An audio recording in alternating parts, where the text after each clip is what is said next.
j'espère que vous allez bien. Je vous retrouve aujourd'hui pour une nouvelle vidéo et aujourd'hui je viens vous faire les sorties du mois de juillet. Et alors, est-ce qu'on peut en parler une seconde s'il vous plaît? Parce que normalement, l'été, on a beaucoup moins de sorties. Bon bah là c'est pas le cas, hein. Clairement, j'ai noté plus d'une quinzaine de sorties pour ce mois de juillet qui arrive. Donc on va y aller tout de suite parce que j'ai un paquet de choses à vous présenter. La première sortie, c'est un de Saxus, on commence fort, avec La maison au milieu de la mer céruléenne. C'était ça, mais j'ai préféré vérifier. C'est de TJ Klune et ça sortira le 1er juillet. Et alors déjà, est-ce qu'on peut parler de la beauté du livre? Bon, comme toujours avec de Saxus, mais là, vraiment, sur le hardback, ils ont vraiment envoyé du lourd. Je vous invite à aller voir sur leur compte Instagram. Comme toujours, de Saxus nous a traduit un livre qui a déjà beaucoup fait parler de lui en VO, donc... Bah j'ai vu le titre, je me suis dit ok, d'accord, comme quasiment avec tous les deux Saxus, hein, j'en vois un, je fais ok, c'est bon, dans mon panier. Dans ce livre aussi, on va suivre Linus Baker qui travaille au ministère de la Jeunesse Magique et qui va se voir confier une mission puisqu'il va devoir aller sur une île où se trouve un orphelinat avec apparemment 6 enfants dangereux. Mais en fait, au tout début du résumé, on nous dit, je suis désolée si je baisse les yeux parce que j'ai mon ordinateur juste là, on nous dit une île magique, une mission dangereuse, un secret brûlant. Voilà, moi ça a réussi à me donner envie, et puis moi de souvenir de Saxus, rien qu'avec les couvertures, il me donne envie. Les 3 quarts du temps, je ne sais même pas de quoi parlent les bouquins. Superficialité bonjour, hein, mais écoutez, ça nous arrive tous. Le livre suivant sort également le 1er juillet, mais cette fois-ci chez Hugo Roman, et c'est À tous les cœurs que j'ai brisés de Laura S. Wilde. Si vous me suivez sur Instagram plus particulièrement, vous savez que j'ai lu la saga Et puis soudain de Laura S. Wilde, que je n'ai pas aimé. Voilà, je cherchais autre chose, mais non, je n'ai pas aimé, hein, très clairement. Mais celui-ci me faisait quand même très envie. Le résumé m'a donné hyper envie. La couverture est hyper belle aussi. Et donc, bref, ça me faisait envie. Ici, on va suivre Nolan et Juliette qui se rencontrent pendant un été en fait et qui vont tomber amoureux. Et en fait, ils se promettent de continuer à s'aimer chaque été. Donc chaque été, ils se retrouvent jusqu'au moment où ils ne vont plus se voir. Leur histoire d'amour va s'étioler. Et ils vont se retrouver 11 ans plus tard, je crois. Vous savez que c'est le genre d'histoire que j'adore en romance, quand on a un saut dans le temps comme ça et qu'on retrouve les personnages des années plus tard, en essayant de comprendre pourquoi est-ce qu'ils ne se sont pas vus pendant autant de temps, qu'est-ce qui s'est passé dans leur vie entre temps, etc. Voilà, du coup, celui-ci me donne vraiment très envie. Toujours le 1er juillet, on a une autre sortie de Hugo Roman, c'est My Half Night Stand de Christina Lauren. Et ici, on va déjà avoir un récit un peu particulier parce que ça va être mélangé entre récit classique et échange de textes, échange de messages par chat, etc. Donc on va avoir un format un peu particulier. Et dans cette histoire, on va suivre Millie, qui est professeure et qui est une célibataire endurcie. Elle va finir par coucher avec l'un de ses collègues et ensuite, j'ai pas vraiment trop compris pourquoi dans le résumé, mais elle va s'inscrire sur une application de rencontre, je suppose, et va créer un faux profil pour retrouver ce garçon-là. Et va s'en suivre du coup le début d'une relation comme ça virtuelle où en fait elle va se faire passer pour une autre toujours en le côtoyant dans la vie réelle. Et j'ai pas trop compris, mais écoutez, c'est du Christina Lauren, donc bon écoutez, je me suis dit que j'allais le noter. Toujours le 1er juillet, décidément on s'arrête pas, on va avoir Sur le vif de Elisabeth Acevedo qui va être traduit par Clémentine Beauvais, qui sort chez Nathan.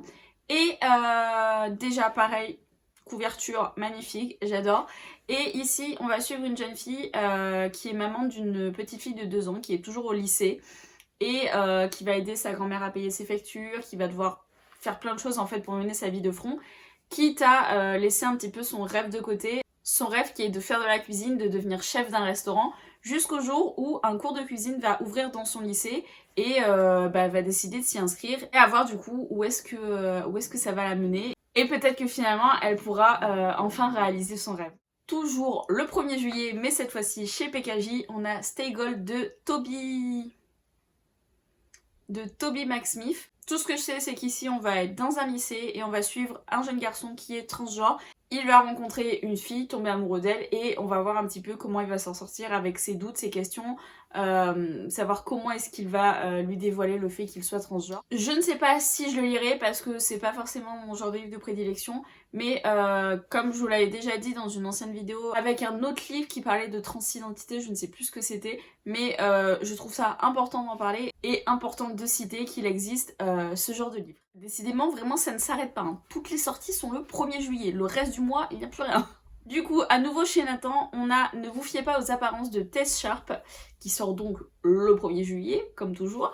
Alors, celui-ci, j'avoue que le résumé m'a intriguée. Je suis pas très fan de la couverture, mais je sais pas. Déjà, j'ai vu le nom de l'auteur. Donc, l'auteur, c'est Tess Sharp. C'est elle qui a écrit Si loin de toi, je crois. C'est un livre que j'ai dans ma palle depuis très longtemps, que j'ai pas encore lu.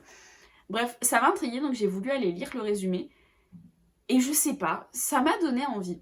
En fait, ici, on va se retrouver au cœur d'un braquage dans une banque et on va suivre notamment 3 adolescents, dont l'une d'entre elles qui vit depuis quelques années sous une fausse identité parce qu'elle a dû fuir sa famille. Sa mère était une manipulatrice, son père était un escroc. Et en fait, on va la suivre notamment elle qui va mettre des choses en place pour s'en sortir en fait pendant ce braquage. Écoutez, je sais pas, ça m'a donné envie, donc je l'ai noté. On passe un jour plus loin, on passe au 2 juillet et cette fois-ci c'est une sortie de chez Black Ink, il s'agit de Crazy Wild West de Anatrice et pour le coup je trouve que le résumé fait vraiment hyper été, on peut pas rêver mieux en fait puisque tout simplement on va suivre un groupe d'amis qui part en road trip sur la côte ouest des États-Unis. Voilà, et apparemment voilà, on va suivre un groupe d'amis complètement déjanté avec notamment une jeune femme qui va revoir un garçon duquel elle était amoureuse auparavant. Du coup, on va suivre un petit peu leur retrouvaille à tous les deux. En tout cas, la couverture nous promet vraiment un truc déjanté puisque y a une phrase d'accroche dessus qui dit « Le road trip le plus déjanté de votre vie ». Du coup, je me suis dit que c'était vraiment la lecture parfaite pour cet été. On passe ensuite au 5 juillet avec Le cycle du corbeau, le tome 1, La prophétie de Glendower de Maggie Stiefwater. C'est publié chez Teen Spirit. C'est une maison d'édition que je ne connais pas du tout. Enfin, je connais de nom, mais je n'ai aucun livre de cette maison d'édition, je crois. Et ce livre c'est pareil, il est très très très connu en anglais si je ne dis pas de bêtises. Et il est donc enfin traduit en français. Pour le coup je vous avoue que je n'ai pas lu le résumé en entier parce qu'en fait il y a une phrase d'accroche au tout début qui m'a donné hyper envie. Donc je vais juste vous lire ça. Il n'y a que 2 raisons pour lesquelles un esprit peut être vu par un non-clairvoyant à la veille de la Saint-Marc. Soit tu es l'amour de sa vie, soit tu as causé sa mort. Voilà, juste ça en fait ça m'a donné hyper envie. Je sais juste voilà que du coup on va suivre une jeune fille qui s'appelle Blue je crois et qui un jour va voir un esprit et du coup voilà il va se poser la question de savoir est-ce que c'est l'amour de sa vie, est-ce que c'est une personne dont elle va causer la mort, est-ce que c'est les deux, est-ce que c'est l'amour de sa vie et qu'elle va causer sa mort. Bref je sais pas, ça avait vraiment l'air hyper original et ça m'a donné hyper envie. On passe ensuite au 7 juillet avec une sortie des éditions EH et ici il s'agit de All About Us de Millie Black. Je viens de voir en fait en re-regardant sur mon ordinateur qu'apparemment c'est un tome 3, mais en lisant les autres résumés, je pense que ce sont vraiment des tomes indépendants et je suis même pas sûre qu'il y ait des personnages en commun. J'ai l'impression que c'est un petit peu comme la saga Elements de Brittany Setcheri. Ici du coup on va suivre Kitty et Aiden et en fait Kitty va se réveiller un jour après un accident je crois en étant amnésique et le premier nom qu'elle va prononcer c'est celui de Aiden mais apparemment ils n'ont pas forcément de lien, ils sont pas forcément proches de base. Du coup, lui, il ne comprend pas vraiment pourquoi c'est son nom à lui qu'elle a prononcé. Et du coup, derrière ça, je crois qu'il va y avoir une histoire de hackers. Il me semble qu'ils sont tous les deux hackers, mais pour des concurrents. Et bref, écoutez, je ne sais pas trop comment ça va se passer. Mais déjà, notamment, le fait que Kitty soit amnésique, c'est quelque chose qui me plaisait bien. Que ce soit dans les livres ou dans les films, en général, c'est quelque chose que j'aime bien. Donc, bah écoutez, il m'en a pas fallu beaucoup plus pour me le noter. Le 11 juillet, on a le tome 4 de la saga Tout en nuances de Erika Boyer qui sort et qui s'appelle Adèle. J'ai été choisie par Erika Boyer pour lire ce livre. Et donc en fait c'est le 4e tome, donc je n'avais pas lu les 3 autres tomes, donc je suis en train de les lire petit à petit, sachant qu'apparemment on peut quand même les lire plus ou moins dans le désordre, mais enfin moi en tout cas j'ai lu le tome 1, je pense qu'il faut au moins lire le tome 1 pour comprendre les liens entre chaque personnage. Malgré tout, comme je ne suis pas sûre de ce que je dis, je ne vais pas vous faire le résumé de ce livre parce que j'aurais trop peur de vous spoiler. Mais du coup je vous invite à lire le résumé du premier tome de cette saga qui est Hyacinthe, et je vous mettrai du coup ce résumé là en barre d'infos.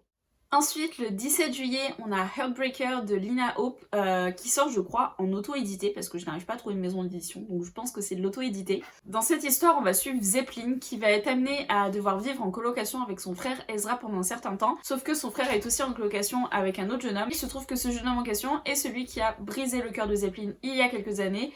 Et du coup, bah voilà, ils vont se retrouver à devoir habiter ensemble alors qu'il lui a brisé le cœur et qu'elle n'avait pas forcément envie de le revoir tout de suite. Que vous dire de plus? Ça m'a donné envie, donc je l'ai ajouté comme d'habitude. On va aller très vite pour la sortie suivante puisque c'est une sortie que je vous ai déjà parlé le mois dernier. Ça sort le 26 juillet et c'est le tome 1 de Academy Arbonne, Jamin Have et Tate James. Et bah écoutez, apparemment il faut croire que la sortie a été repoussée, je ne sais pas trop. Après je crois que j'ai entendu, l'autre jour c'était Kimi qui disait dans une vidéo que les éditions Bookmark, ils ne sortent pas forcément le livre au papier et le e-book en même temps. Donc est-ce que c'est pour ça que je retrouve cette sortie ce mois-ci? Je ne sais pas du tout. Néanmoins, si vous voulez en savoir plus sur ce livre, je vous invite à aller voir ma vidéo des sorties du mois dernier. Et sinon, si vous voulez lire le résumé, de toute manière, il est dans la barre d'infos. Et pour terminer cette vidéo interminable, le 28 juillet, on a une sortie des éditions Bookmark. Il s'agit du tome 1 de Souls of the Knight qui s'appelle Sawyer Rockstar Solitaire. C'est écrit par Nicolas Aiken et ici c'est une romance MM, donc masculin-masculin. Et c'est pas déjà le genre de romance que je vous présente habituellement parce que je sais pas, en principe les résumés m'attirent pas. Je me tourne pas naturellement vers ce genre de romance là, mais ici la couverture m'a attirée, du coup j'ai été lire le résumé. Et le résumé m'a donné envie, donc je me suis dit que j'allais vous le présenter. Ici, on va être dans un univers de musique, puisqu'on va suivre notamment Sawyer, qui est guitariste dans un groupe, qui va se retrouver confronté à son ancien meilleur ami, qui s'appelle Reed, je crois. Oui, non, il s'appelle Jake Reed en fait, pas Reed, Jake. Bref, il va se retrouver confronté à son ancien meilleur ami qui est notamment la seule personne qui lui a fait ressentir ce genre d'émotion qu'il n'avait encore jamais ressenti avant. En fait, Jake va devenir le chef de sécurité du groupe de Sawyer, et du coup, ils vont être amenés à se recroiser et à voir comment ça va évoluer. Le résumé m'a donné vraiment envie, donc je voulais vous le présenter, et puis je me dis que ça peut être pas mal aussi de changer un petit peu du genre de romance que je lis habituellement. Et voilà, c'était tout pour les sorties de ce mois de juillet. Je vous le disais, il y en a un paquet. Je pense que le mois d'août sera moins riche en sorties. Et encore, je ne sais pas, parce que là je pensais qu'au mois de juillet j'allais en avoir 4-5 à noter. Finalement j'en ai 15, donc voilà. Comme d'habitude, n'hésitez pas à me dire vous aussi les sorties que vous attendez au mois de juillet. Dites-moi tout ça dans la barre d'infos. Et en attendant de vous retrouver pour une prochaine vidéo, je vous souhaite de merveilleuses lectures et je vous dis à bientôt. Salut!